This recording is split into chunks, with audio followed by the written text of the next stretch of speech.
Good morning. कैसे हैं आप सब? उम्मीद है आप लोग अच्छे होंगे। आप सभी लोगों की पढ़ाई अच्छे से चल रही होगी। आप सभी लोगों का एक बार फिर से स्वागत है एजुकेशन अड्डा पर। जैसे कि आप लोगों को पता है कि हम लोगों ने इस सेशन में जो साइंस का मिक्स क्वेश्चन का सीरीज है उसको हम लोग डिस्कस कर रहे थे। इसमें आज हमारा ये तीसरा सेशन होने वाला है। इसमें हमने पहले दो सेशंस में मिक्स क्वेश्चंस के सीरीज को डिस्कस किया था। तो आइए आज का सेशन हम लोग जल्दी से शुरू करते हैं। ये जो आपका क्वेश्चन होगा ये आपका मिक्स क्वेश्चन है और साथ ही साथ ये आपके आगामी एग्जाम में आने के लिए बहुत ही ज़्यादा इसकी संभावना बनी हुई है। ठीक है, तो इस प्रकार के जितने भी प्रश्न आपको चाहे जिस भी प्लेटफॉर्म से मिलते हो इस टाइप के प्रश्न आपको लगाना चाहिए, क्योंकि जितना नंबर ऑफ ज़्यादा क्वेश्चंस का आपका प्रैक्टिस होगा उतना ही ज़्यादा नंबर आपका इंक्रीज होने की संभावना बनी रहेगी। ठीक है, प्रैक्टिस से ही आपका जो है काम बनने वाला है। जितना कम प्रैक्टिस होगा उतना ही काम आपका बिगड़ सकता है। आपके पास अब टाइम भी ज़्यादा नहीं है, हार्डली आपके पास 15 से 20 दिनों का टाइम है जब आपका एग्ज़ाम का डेट जो है आपके पास होगा। ठीक है, तो आप बिल्कुल आप लाइटली नहीं ले सकते किसी चीज़ को। जो भी चीज़ आपके पास सामने आए उसको बिल्कुल क्लियर करते हुए आगे आप लोग बढ़ेंगे और अपना रिवीजन जो है, नंबर ऑफ रिवीजन, मेरा मानना है कि अब आप रिवीजन पर ध्यान देना शुरू कर दें। ठीक है, ऐसे आपको ध्यान तो रिवीजन पर पहले से देना चाहिए था, लेकिन चलो कोई बात नहीं। अभी भी आप जितना नंबर ऑफ रिवीजन कर सकते हो जो आपने पढ़ा है उसका आप उस पर काम करना शुरू कर दीजिए। चलिए आइए आज के सेशन की शुरुआत हम लोग करते हैं। देखिए ये आपका साइंस सिलेक्शन 100% सीरीज चल रहा है जिसमें हम आपको अपने मॉडल सेट जो है हमारा वो आपको हम करवा रहे हैं और आज हमारा मॉडल सेट 3 होने वाला है।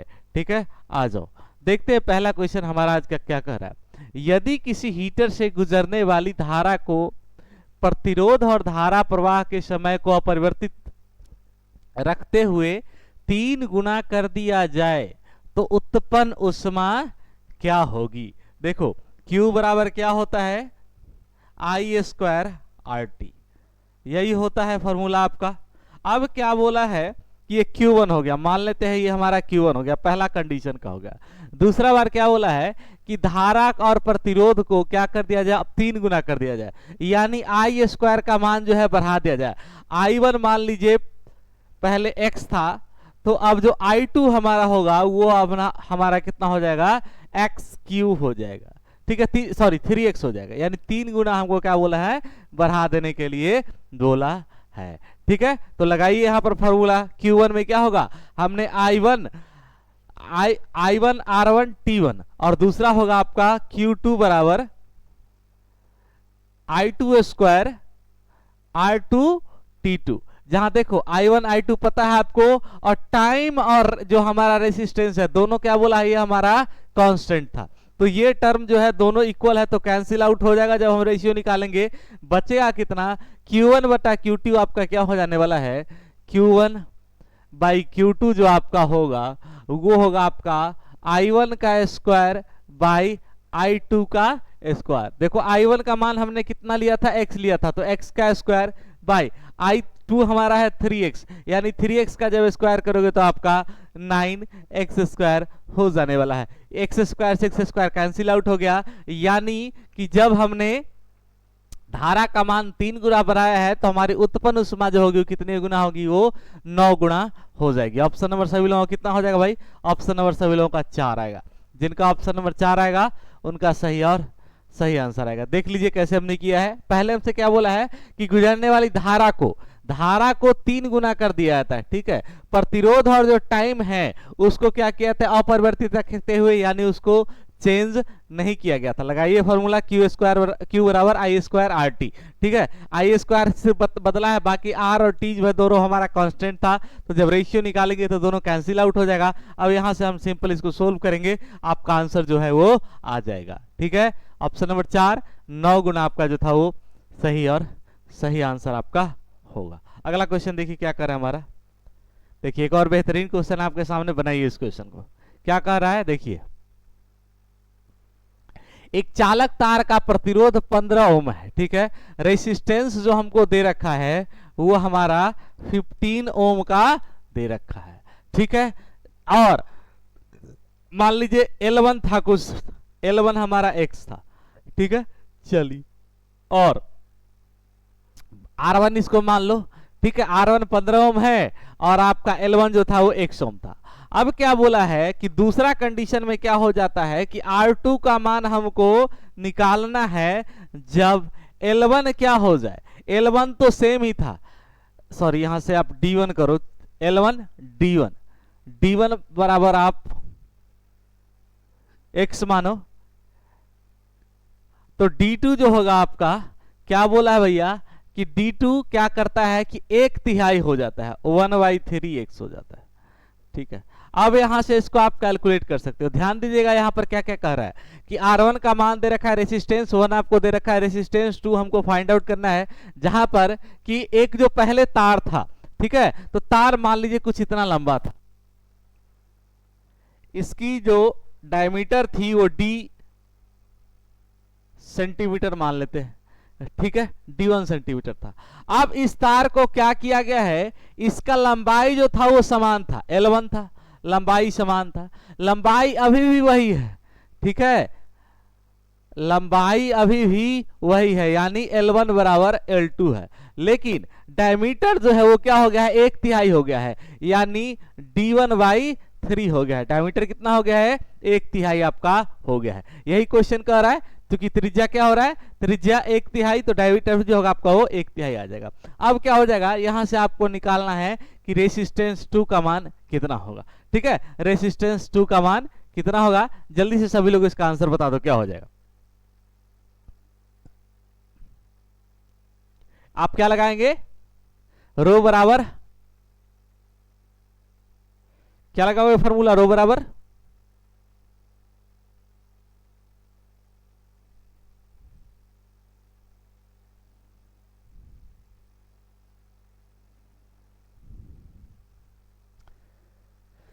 चलिए अब मिटाते इसको, देखिए भाई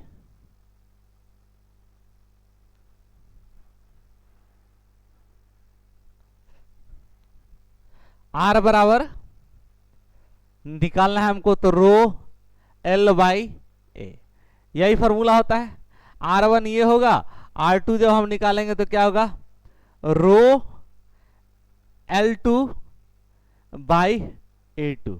देखिए रो से रो कैंसिल आउट हो जाएगा, L1 L2 बराबर है तो ये दोनों कैंसिल आउट हो जाएगा। अब हमको एरिया में जो डिफरेंस आया है वही आपका जो है वो निकलेगा, क्या निकलेगा, एरिया का जो डिफरेंस था वही आपका जो आंसर होगा वो हो जाएगा। तो ठीक है, तो मान लेते हैं कि R1/R2 करते हैं, ठीक है। R1/R2, R1/R2 बराबर आपका क्या हो जाएगा, L1/L2, फिर D1/D2 आप कर सकते थे, कर सकते थे कि नहीं कर सकते थे, ठीक है। तो देखिए ये कितना हो जाएगा, 3 गुना हो गया, तो 3D1 हो जाएगा बाई D1, यही है, क्लियर हो जाएगा। इसका स्क्वायर होगा, एरिया जो होगा स्क्वायर में चला जाएगा। तो देखो R1 का मान कितना था, 15 था, जब इसका स्क्वायर करोगे तो कितना हो जाएगा, 9, 9 से D से D1 कैंसिल आउट हो जाएगा, तो 15 9 कितना हो जाएगा, ऑप्शन नंबर 3 135 ओम जो आपका है वो आंसर आ जाएगा, ठीक है।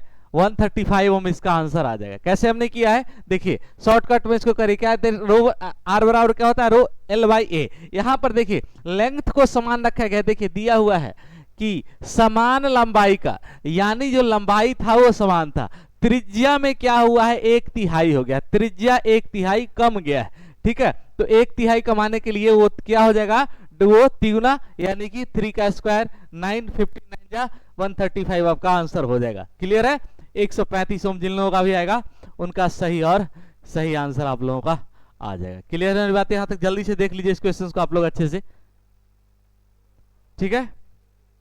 चलिए आ जाए, आइए नेक्स्ट देखते हैं क्वेश्चन। आग के ऊपर उठने वाले गर्म वायु के विक्षुब्ध प्रवाह में दिखाई देने वाली पिंडों की यादृच्छिक ढुलमुल गति को निम्न में से किस घटना द्वारा परिभाषित किया जाता है? आप देखते होंगे कि मान लीजिए हमने कुछ यहां पर आग लगाया, ठीक है, तो यहां से कुछ हीट निकल रहा होगा, या आपका हीट निकलेगा, ये कुछ ऐसा आपका गोला बना रहा होगा, ठीक है, ये गोला बना रहा होगा। तो यहां पर क्या होता है, यहां पे आपका हॉट एयर होगा। जब यहां से भैया हीट देंगे हम लोग, जब हम लोग यहां से जलाएंगे किसी भी आग को, तो यहां पे आपका हॉट एयर होगा। उसके कुछ दूर बाद यहां पर क्या होगा, इसके कंपेयर में यहां पर कोल्ड एयर होगा। यहां पर क्या होगा, कोल्ड एयर होगा।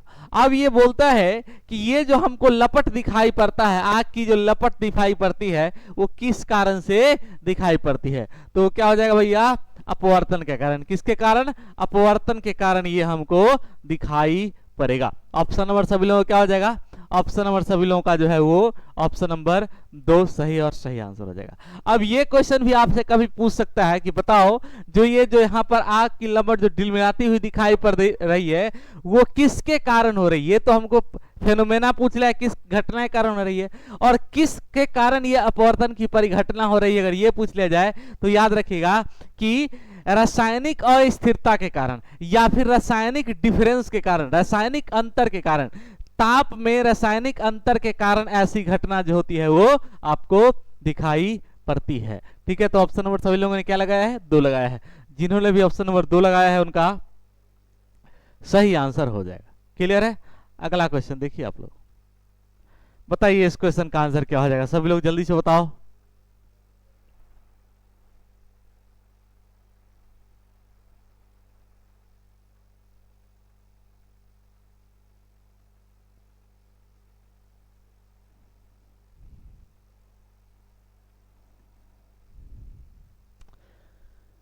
चलिए देखा जाए क्या क्वेश्चन कर रहा है कि किसी सीधे धारावाही चालक में क्रमशः धाराएं I1, 2I और 3I है। प्रवाहित करने पर R दूरी पर स्थित किसी बिंदु में चुंबकीय क्षेत्र का परिमाण, ठीक है, चुंबकीय क्षेत्र का परिमाण, जिसको चुंबकीय क्षेत्र का परिमाण को हम लोग B से डिनोट करते हैं। ठीक है, याद रखिएगा चुंबकीय क्षेत्र का जो मैग्नीट्यूड होता है, मैग्नेटिक फील्ड का जो मैग्नीट्यूड होता है, उसको हम लोग B से डिनोट करते हैं। और B बराबर फॉर्मूला क्या होता है? Mu naught L by 2 R। क्या होता है? इसका फॉर्मूला आपका होता है mu naught L by 2 pi R। ठीक है, ये आपका फॉर्मूला होता है। तो देखो यहां पर क्या दे रखा गया है कि सीधे धारावाही चालक में हमको I1 का मान दे रखा गया है सबका, और दूरी हमको दे रखा गया है। ठीक है, R दूरी पर स्थित बिंदु का मैग्नीट्यूड हमको B1, B2 और B3 हमको यहां पर दे रखा गया है। अब हमसे पूछा क्या है कि बताइए किसका मैग्नीट्यूड कम होगा, किसका मैग्नीट्यूड ज्यादा होगा, और किसका मैग्नीट्यूड होगा वो सबसे कम होगा। ये आपसे क्वेश्चन जो है पूछ लिया गया है। यानी आप ये कह सकते हैं कि यहां से देखोगे तो किसी भी चुंबकीय क्षेत्र का जो परिमाण होता है वो चालक के क्षेत्र पर निर्भर करता है। ठीक है, चालक द्वारा क्षेत्र पर निर्भर करता है। तो हम देखेंगे चालकता किसकी सबसे ज्यादा है, तो जिसकी ज्यादा चालकता होगी उसका सबसे ज्यादा जो होगा चुंबकीय क्षेत्र का परिमाण जो होगा वो सबसे ज्यादा होगा। यानी जिसमें धारा का मान सबसे ज्यादा होगा, जिसमें धारा का मान सबसे ज्यादा होगा उसकी जो मैग्नीट्यूड जो होगा वो सबसे ज्यादा होगा। इसको लिख भी लीजिए, आप लोग आंसर इसका निकाल लीजिएगा आराम से कि धारा का मान जितना ज्यादा होगा, धारा का मान जितना ज्यादा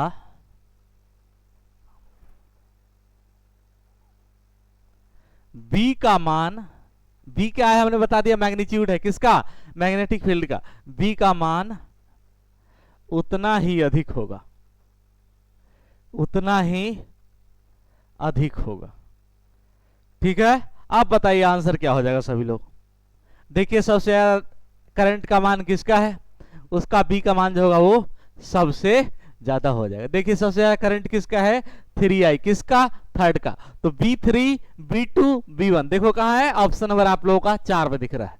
ठीक है, बिल्कुल यहां से आप लोग आंसर निकाल सकते हैं। देखिए कभी आपसे ये भी फॉर्मूला पूछा जा सकता है कि मैग्नीट्यूड का फॉर्मूला बताइए, तो mu naught L by 2 pi R होता है, यहां से आप इसको कैलकुलेट कर सकते हैं। ठीक है, ऑप्शन नंबर सभी लोगों को क्या आ जाएगा, 4 आएगा। जिनका भी 4 आ रहा है उनका सही और सही आंसर आ रहा है। ठीक है भाई लोग, अगला क्वेश्चन देखिए। श्वेत प्रकाश का एक किरण पुंज किसी कांच के प्रिज्म से होकर गुजरता है तो स्पेक्ट्रम पर प्राप्त होता है। निम्न में से कौन सा रंग सबसे कम झुकता है, पीला, नारंगी, आसमानी और बैगनी। देखिए श्वेत प्रकाश यानी V I B G Y O R, यही होता है। हिंदी में क्या बोलते हैं हम लोग,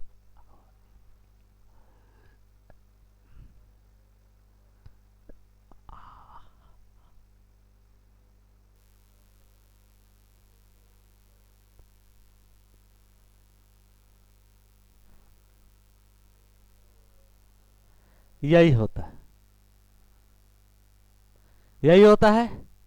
आप बताइए, हमसे पूछा क्या है कि पीला, नारंगी, बैंगनी और आपका आसमानी। बैंगनी, आसमानी, पीला और नारंगी। अब हमसे क्या बोला है कि सबसे कम कौन झुकेगा, तो सबसे कम वो झुकेगा जिसका तरंगदैर्घ्य जो होगा वो सबसे ज्यादा होगा। ठीक है, और तरंगदैर्घ्य जिसका सबसे कम होगा वो ज्यादा आपका झुकेगा। तो देखिए इसमें देखिएगा जो वेवलेंथ होता है, तरंगदैर्घ्य बढ़ता है। इस कंडीशन में जब हम लोग ऐसे बढ़ेंगे, V से R की तरफ जाएंगे, तो तरंगदैर्घ्य जो होगा बढ़ेगा। ठीक है, अब देखिए सबसे लास्ट में आपको कौन सा दिख रहा है, रेड है, रेड नहीं है। उसके बाद आपका क्या है, नारंगी है, नारंगी है भैया, तो ऑप्शन नंबर आप लोग मार दीजिए, 2 मार दीजिए। जिनका भी आपका नारंगी ऑप्शन आ जाएगा उनका सही और सही आंसर हो जाएगा। तरंगदैर्घ्य हमको पता करना था। इस क्वेश्चन में आपसे इनडायरेक्टली क्या पूछा गया था कि तरंगदैर्घ्य पता करो कि सबसे ज्यादा तरंगदैर्घ्य किसका होगा। ठीक है, तो सबसे ज्यादा वैसे तो होता है लाल का, लेकिन लाल नहीं था, तो यहाँ पर जो है वो नारंगी आपका हो जाएगा। क्लियर है भाई लोग, आ जाओ नेक्स्ट क्वेश्चन। निम्नलिखित कथन में कौन सा कथन सत्य नहीं है, कौन सा कथन जो है आपका वो ट्रू स्टेटमेंट नहीं है, ये आप लोगों से पूछा गया है। आइए देखते हैं क्वेश्चन क्या कहता है। केक बनाने में सोडियम कार्बोनेट गलत बात है, यही आपका आंसर हो जाएगा। ठीक है, केक बनाने जो है हम लोग सोडियम बाइकार्बोनेट का उपयोग करते हैं, लिख लीजिए सोडियम बाइकार्बोनेट। सोडियम बाइकार्बोनेट होता है जिसका फॉर्मूला क्या हो जाएगा, NaHCO3। सोडियम बाइकार्बोनेट का उपयोग हम लोग किसमें करते हैं, केक बनाने में करते हैं। ठीक है, चलिए सोडियम हाइड्रोकार्बोनेट एंटासिड का घटक है, ये बात सही था भाई। कार्बोनेट का हम लोग घरेलू उद्देश्य में, सफाई एजेंट में बिल्कुल करते हैं, कूल क्लीनिंग एजेंट में हम लोग सोडियम कार्बोनेट का। बेकिंग पाउडर बनाने के लिए सोडियम हाइड्रोजन कार्बोनेट का उपयोग किया जाता है, जिसको हम लोग सोडियम बाइकार्बोनेट के नाम से भी जानते हैं। ठीक है, ऑप्शन नंबर सभी लोगों का 1 आया। जिनका भी ऑप्शन नंबर 1 आया है वो सही और सही आंसर है। गलत स्टेटमेंट चुनने कहा गया था, तो गलत स्टेटमेंट जो है हमारा पहला ही जो स्टेटमेंट था वो गलत था। क्लियर है यहां तक मेरी बात, आ जाओ अगले क्वेश्चन में। देखिए निम्नलिखित कथनों में से कौन सा कथन जो है वो आपका सही है, ये आप लोगों से पूछा गया है। ठीक है, तो देखो एसिटिक एसिड जिसको हम लोग क्या सी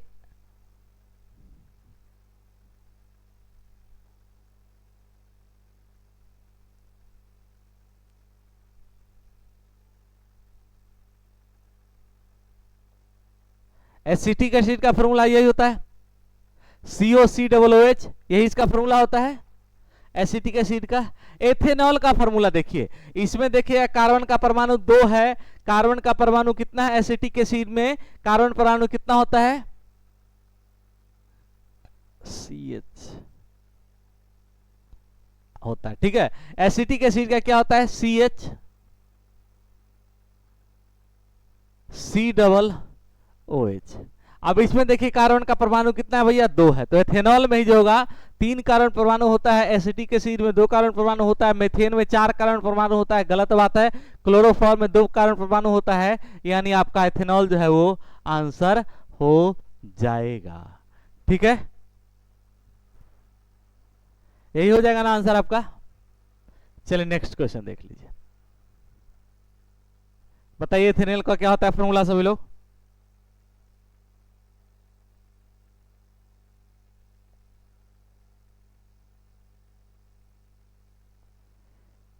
बताओ आंसर।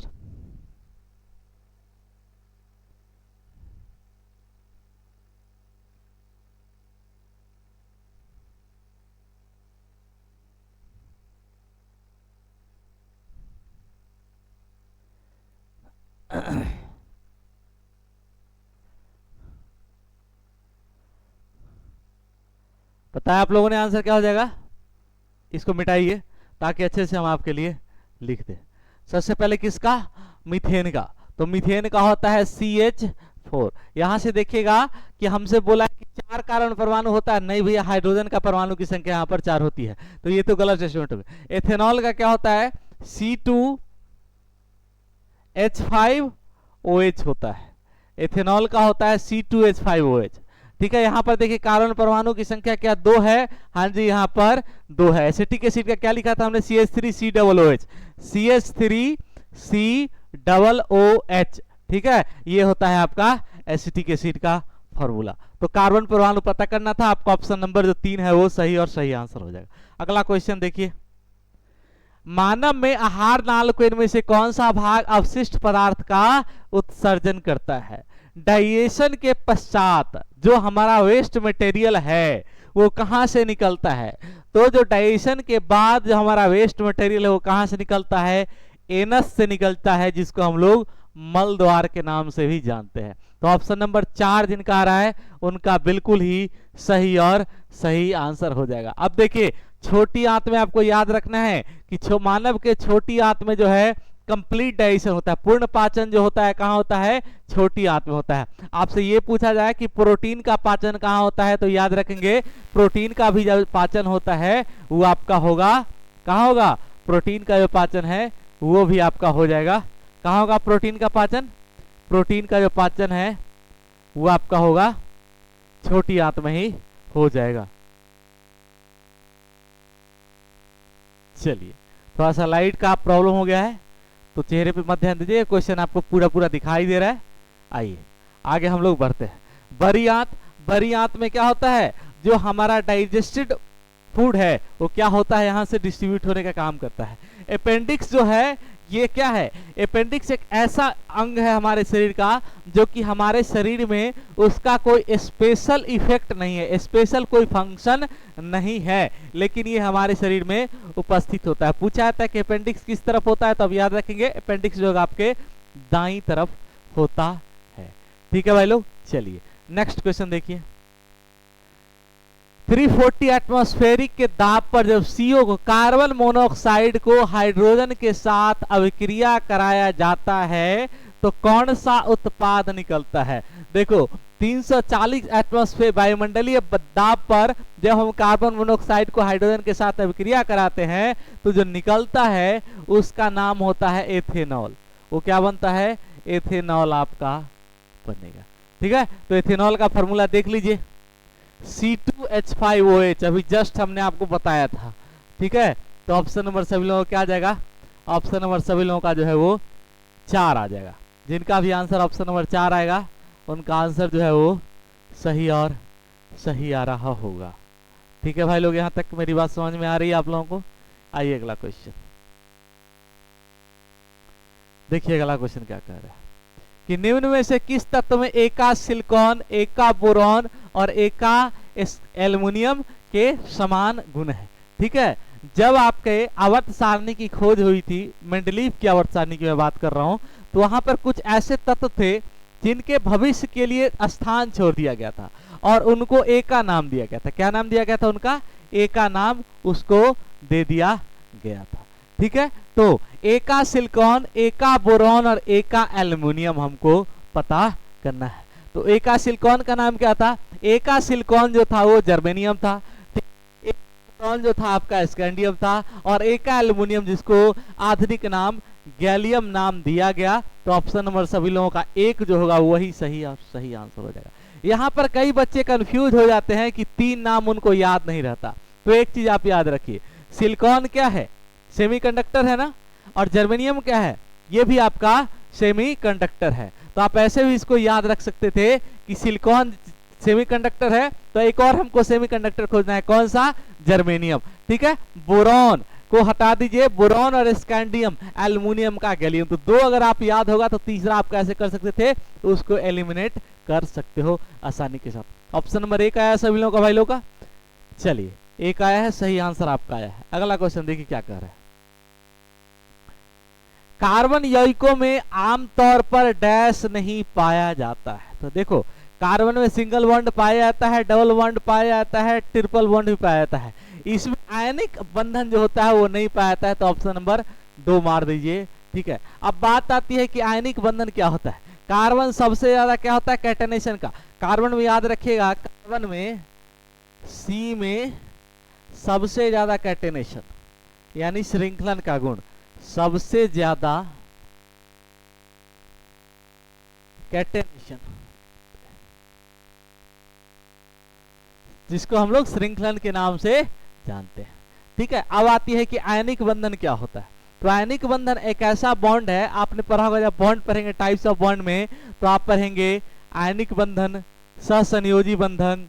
ठीक है, बहुत प्रकार के आपके बंधन होते हैं। तो जो आयनिक बंधन होता है, इसमें क्या होता है कि चार्ज ऑफ आयन, ठीक है, जो आयन जो है उसको ट्रांसफर किया था, एक दूसरे के ऊपर ट्रांसफर करके जो है इसका निर्माण होता है। ठीक है, तो ऑप्शन नंबर सभी लोग क्या मारेंगे, 2 मारेंगे कि आयनिक बंधन नहीं होगा, बाकी single bond, double bond, triple bond हो जाएगा। भाई लोग क्लियर है। अगला क्वेश्चन देख लो, बताइए तो, पादप के संदर्भ में निम्न में से कौन सा कथन जो है वो आपका सही है। ठीक है, प्लांट्स के संदर्भ में कौन सा कथन आपका सही है, ये क्वेश्चन आप लोगों से पूछा गया है। बताइए आंसर क्या होगा इसका। सभी पादप अपना भोजन स्वयं संश्लेषित करते हैं। बिल्कुल, पादप जितना भी होता है वो भोजन अपना खुद बनाते हैं। तो ये स्टेटमेंट आपका सही स्टेटमेंट था। पादप मृदा की उपस्थिति में नाइट्रोजन जड़ों की सहायता से प्राप्त करते हैं। बिल्कुल जी, हाँ जी, ऑप्शन नंबर आपका 2 भी सही है। तो 1 और 2 जो है वो सही और सही आंसर हो जाएगा। तो याद रखिएगा, पादप जो होता है, जो पादप अपना भोजन खुद बनाता है, उसको हम लोग स्वपोषी के नाम से जानते हैं। किसके नाम से जानते हैं भाई लोग, उसको हम लोग स्वपोषी के नाम से जानते हैं। ठीक है, ऑप्शन नंबर सभी लोगों ने 3 लगाया है क्या, बिल्कुल लगाया होगा, और 3 जिनका भी आ रहा है उनका सही और सही आंसर आ रहा है। अगला क्वेश्चन देखिए क्या कर रहा है हमारा। रेशम के संदर्भ में कौन सा कथन आपका सही है। इसका माइल्ड रेशा जो होता है स्टील के तार से जितना मजबूत होता है। बहुत गलत बात है भाई। ठीक है, देखिए 2 प्रकार का रेशा होता है। ठीक है, एक होता है आपका नेचुरल, एक होता है आर्टिफिशियल। तो प्राकृतिक रेशा जो होता है वो बहुत कमजोर होता है, किसके मुकाबले में, सिंथेटिक के मुकाबले में, संश्लेषित रेशे के मुकाबले में। और दोनों ही रेशा कोई इतना मजबूत नहीं हो सकता कि स्टील के तार जितना वो मजबूत हो जाए। ये बिल्कुल बवंडर स्टेटमेंट है। टसर, मूंगा तथा कोसा रेशम की किस्में हैं। हाँ जी, ये जो है रेशम की एक किस्म है। इसमें एक पूछा जाता है कि बताइए टसर ये जो है कहाँ का किस्म है, तो साउथ अफ्रीका का एक बहुत ही फेमस ये किस्म होता है। ठीक है, मूंगा जो है ये भारत में पाया जाता है और सबसे ज्यादा मात्रा में अवेलेबल यही आपका होता है। तो ऑप्शन नंबर 2 जिनका भी है कि केवल 2, ये आपका जो है वो सही और सही स्टेटमेंट है।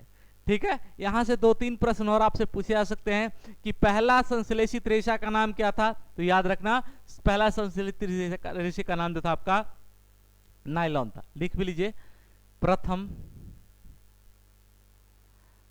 आर्टिफिशियल रेशा, या फिर इस आर्टिफिशियल नहीं सिंथेटिक लिख लो।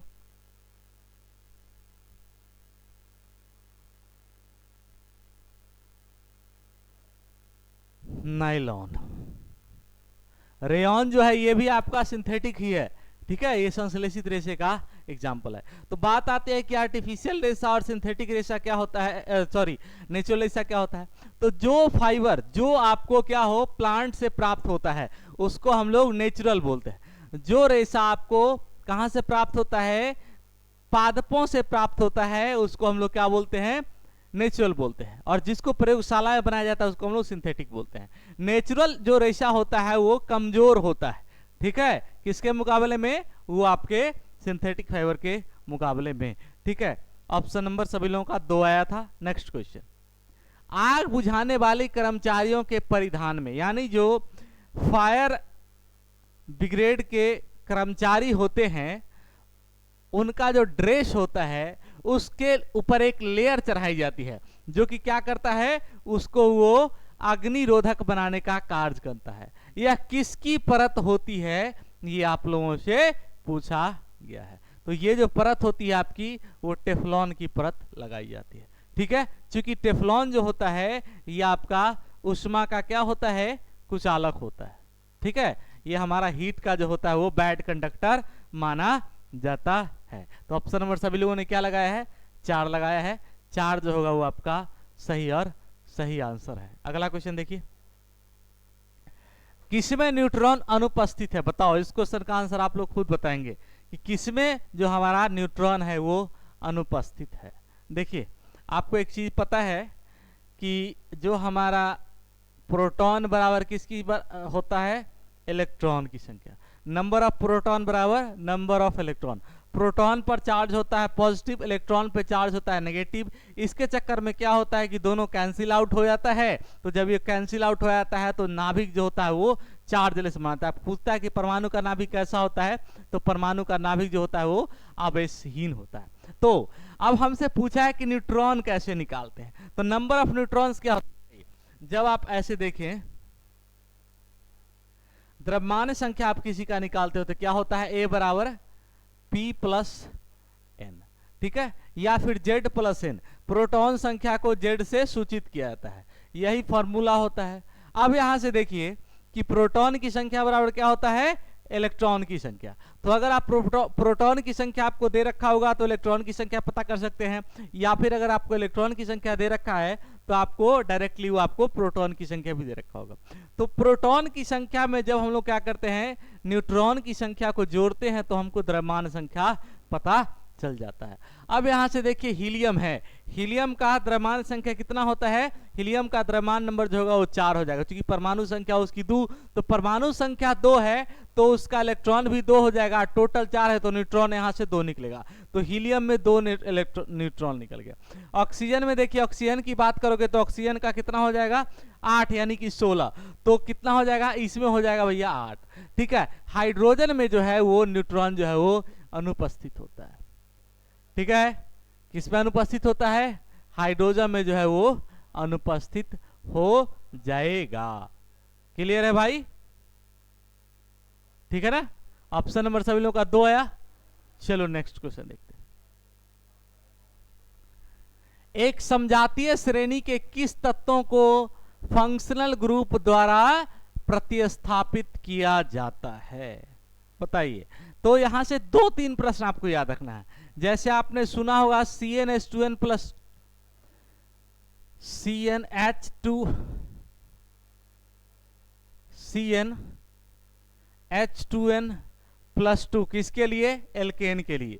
CnH2n किसके लिए भैया, एल्कीन के लिए। और CnH2n माइनस का 2 किसके लिए, एल्काइन के लिए। अब इस तीनों में एक चीज पूछा जाता है कि बताइए समजातीय श्रेणी के बीच, 2 समजातीय श्रेणी के तत्वों के बीच कितने का अंतर होगा, सॉरी 2 समजातीय श्रेणी के बीच सदस्यों के बीच कितने का अंतर होता है, तो CH2 का अंतर होता है। लिख लीजिए, समजातीय श्रेणी के सदस्यों के बीच, समजातीय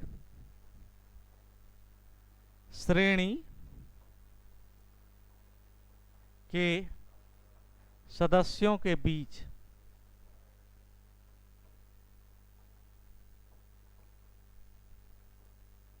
कितने का अंतर होता है, CH2 का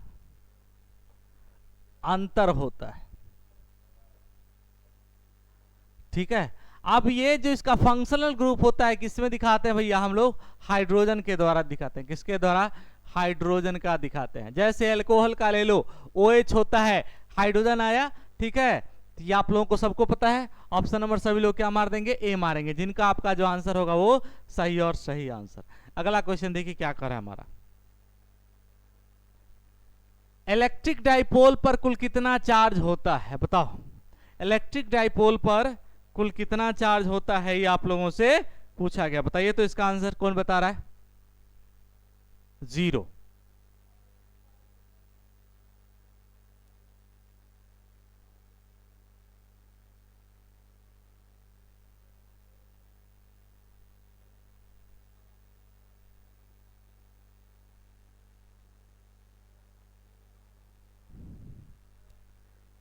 कितना हो जाएगा, 0। इलेक्ट्रिक डाइपोल पर जो होता है वो कितना चार्ज होता है, 0 चार्ज होता है। डाइपोल बराबर क्या होता है, 2a इंटू क्यू। यहां से याद रखिएगा, ये फॉर्मूला इलेक्ट्रिक डाइपोल का ये फॉर्मूला होता है 2a इंटू क्यू, और इस पे टोटल चार्ज जो होता है वो कितना होता है, 0 होता है। ठीक है, चलिए नेक्स्ट क्वेश्चन देख लीजिए। निम्नलिखित में से सही कथनों को पहचान करी। किसी पदार्थ की प्रतिरोधकता पदार्थ की प्रकृति पर निर्भर करती है। रेसिस्टिविटी जो होती है पदार्थ की प्रकृति पर निर्भर करती है। किसी पदार्थ की प्रतिरोधकता अनुप्रस्थ काट के क्षेत्रफल से स्वतंत्र होती है। एक शुद्ध धातु की प्रतिरोधकता उसके मुक्त धातु के प्रतिरोधकता से अधिक होगी। यानी आपका ऑप्शन नंबर जो है ए और बी जो है वो और सही आंसर हो जाएगा। ठीक है, चलो ठीक है, आ जाओ अगला क्वेश्चन। देखिए तो नेक्स्ट क्वेश्चन कि ठंडे प्रदेशों में पारा के स्थान पर अल्कोहल को ताप मापी द्रव के रूप में बरता देता है। जो हमारा कोल्ड स्थान है वहां पर हम लोग क्या करते हैं कि थर्मामीटर में पारा के जगह हम लोग अल्कोहल प्रयोग करते हैं। ऐसा क्यों होता है ये आपसे पूछा गया है। बताइए, बहुत ही बेसिक सा क्वेश्चन है, कई बार आपने इस तरह के क्वेश्चन जो है वो लगाए होंगे। बताइए इसका आंसर।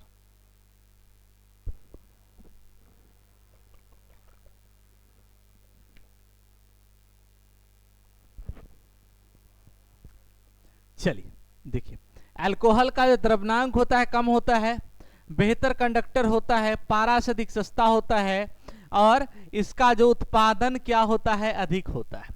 जो इसका क्वथनांक बिंदु होता है क्या होता है, वो ज्यादा कम होता है। ठीक है, ऑप्शन नंबर सभी लोगों ने 1 लगाया। नेक्स्ट क्वेश्चन पर आइए। स्टेथोस्कोप, जिससे हम लोग क्या मेजर करते हैं, हम लोग हार्ट बीट मेजर करते हैं। हार्ट बीट, हार्ट बीट यानी हृदय की धड़कन को हम लोग इससे मेजर करते हैं। हृदय की धड़कन,